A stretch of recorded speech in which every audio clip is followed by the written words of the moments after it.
Eu convido para participar dessa edição dominical do Agora, CNN, a professora de Relações Internacionais do IBMEC em São Paulo, a Karina Calandrin. Obrigado pela presença, professora. Gostaria de começar a nossa conversa olhando para esse cenário turbulento. Donald Trump disse que o Irã aceita, inclusive, entregar o urânio enriquecido, o Irã nega. Os Estados Unidos dizem que tem uma reunião agora no Paquistão, o Irã nega. Como tem sido o cenário por lá? E a senhora vê uma luz no fim do túnel, que realmente houve algum tipo de avanço para acabar com essa guerra? Boa tarde, muito obrigada pelo convite.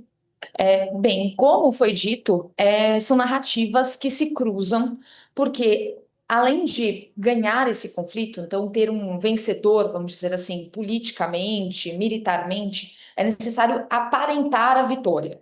Então é muito importante demonstrar para o público, demonstrar para a sociedade internacional, para as pessoas que estão acompanhando as notícias, que se foi vencedor na negociação. Então, os Estados Unidos tentam fazer isso e o Irã tenta fazer isso. É por isso que as narrativas elas não batem, né? Então, os Estados Unidos dizem que vão negociar, que o Irã está participando das negociações e do outro lado o Irã nega. E a gente fica sem saber direito o que de fato acontece, né? A gente só fica sabendo quando se concretizam as decisões, como aconteceu com o cessar-fogo há quase 2 semanas atrás. Então, o que apresenta, assim, que a gente pode esperar é que o cessar-fogo vai, sim, se prolongar, né? Os ataques, eles não devem ser retomados. Que isso vai se consolidar numa paz duradoura, aí é uma outra história, é algo, assim, que não tem como agora cravar e não tem como a gente ter uma certeza absoluta nesse momento por conta desses impasses relacionados ao Estreito de Hormuz, à liberação ou não do espaço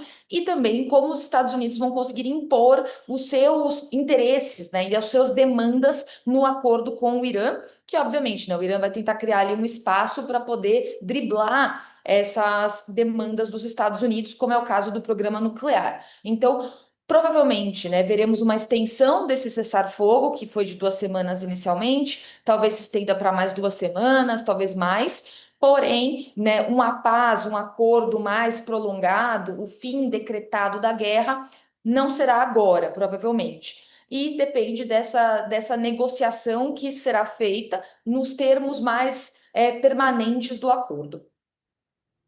Professora, o jornal The New York Times fez uma matéria muito interessante sobre como foi a decisão de Donald Trump de iniciar esse conflito.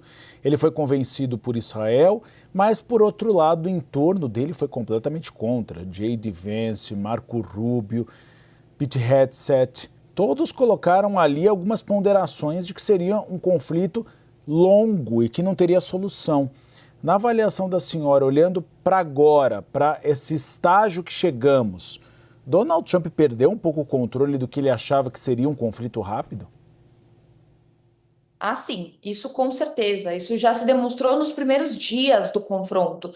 Isso porque, se a gente imaginava, né, enquanto público acompanhando o conflito, que o objetivo maior seria a queda do regime, e logo nos primeiros, né, no primeiro dia, o Ayatollah Khamenei foi assassinado, e isso não levou à queda do regime, como agora sabemos.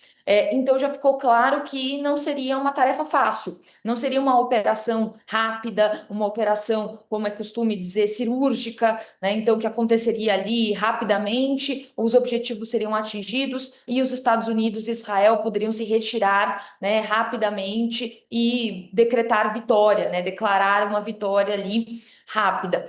Isso já ficou claro. Então, agora Donald Trump terá que arcar com as consequências disso, não só militares, mas principalmente políticas, que é o que vemos agora.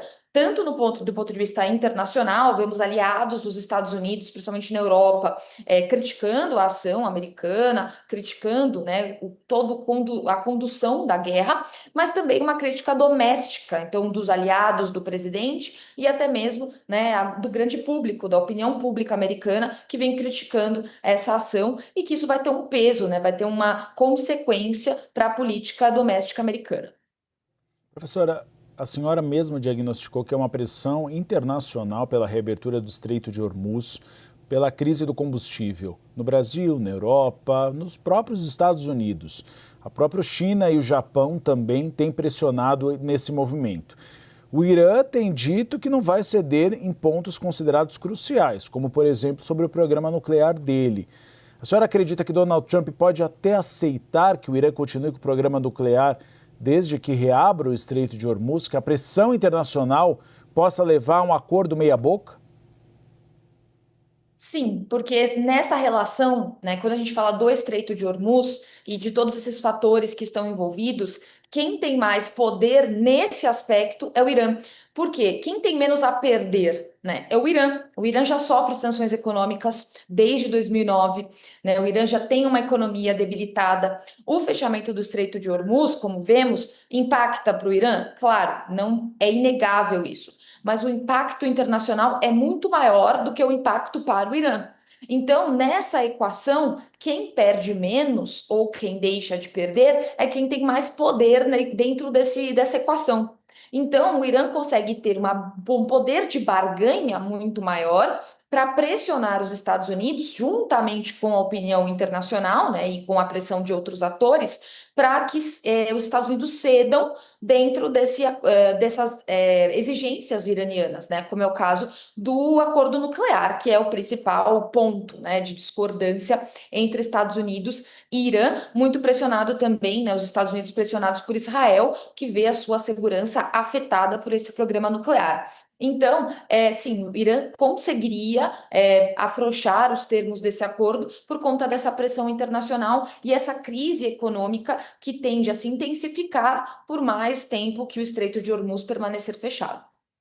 Professora, uma pergunta rapidinha, porque nosso tempo é curto.